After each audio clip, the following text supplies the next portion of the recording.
Hey, what's up, solar family? It's James here. Hopefully, you're doing amazing.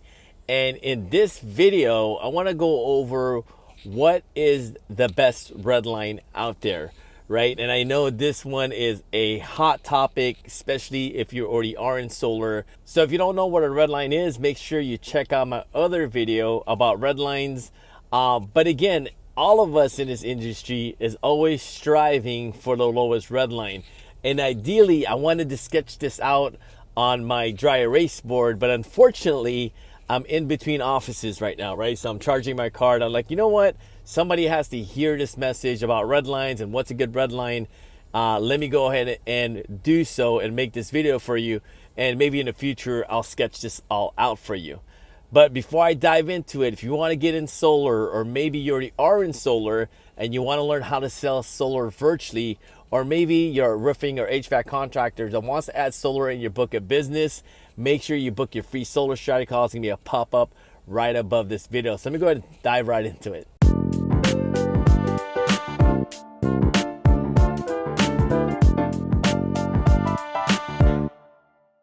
All right, before I get started, keep in mind that the red lines are going to fluctuate depending on what state you live in. So for example, if you live in California or New York or these other markets that have really high cost of living, your red line is going to be higher than if you live like in Oklahoma somewhere, right? So I just want to clear that up, because some folks in this industry, they're like, you know what? I have like a 190 red line.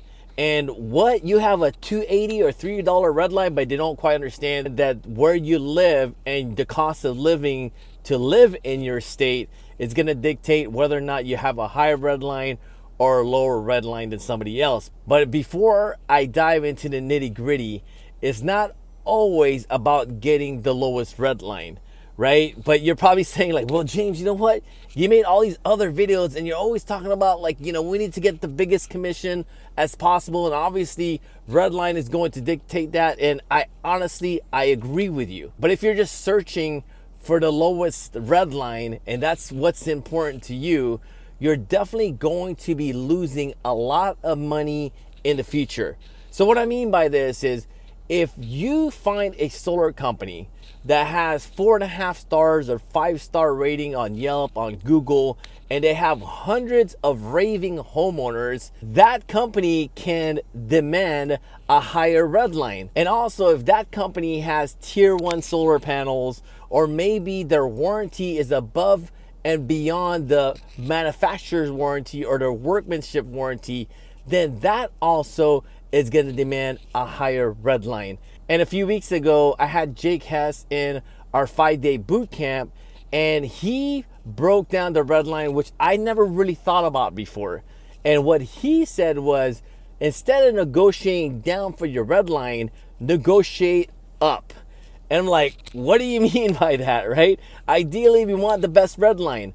But after he explained that when you negotiate up, that means that your red line, even though it's a little bit higher, you're going to get a lot more bells and whistles with that red line. So for example, if you are negotiating for a higher red line, then that means that that particular red line has more bells and whistles.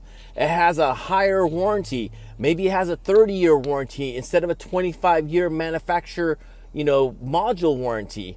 Or there's a extended warranty. Or maybe because of the company's credibility, it is going to demand a higher red line, because at the end of the day, even though you have a higher red line with a superior company instead of an inferior company, you're going to get more referrals in the future. And what a lot of consultants are doing these days is they're just racing to the bottom as far as the red line. They're partnering up with, Chuck in the trucks. And unfortunately, you may close this deal now and make $5,000 now, but you're going to leave a lot more money on the table if you understand that, you know what, I am paying for a higher red line, but I understand the lifetime value of a homeowner, meaning that same homeowner can give you multiple referrals than just that one deal that you sell. right? Because if you're just shooting for the lowest red line, and yes, you may be able to get a $5,000+ commission, but if that homeowner has a really poor experience with the company that you're working with, guess what?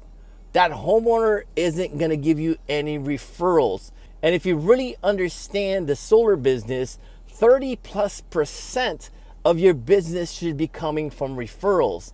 So again, it's not just racing to the lowest red line.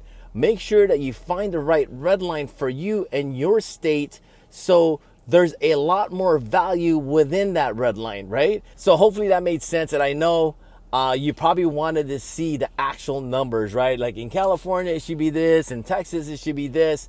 But again, I'm in between offices right now, and I would love to draw this out for you on my dry erase board, but I'll make another video, and keep an eye out for that video. So hopefully that made sense. And if you want to dive in deeper, you want to get into solar, or maybe you already are in solar and you want to learn how to sell deals virtually, or you're a roofing or HVAC contractor that wants to add solar in your book of business, make sure you book your free solar strategy calls. Me a pop-up right above this video.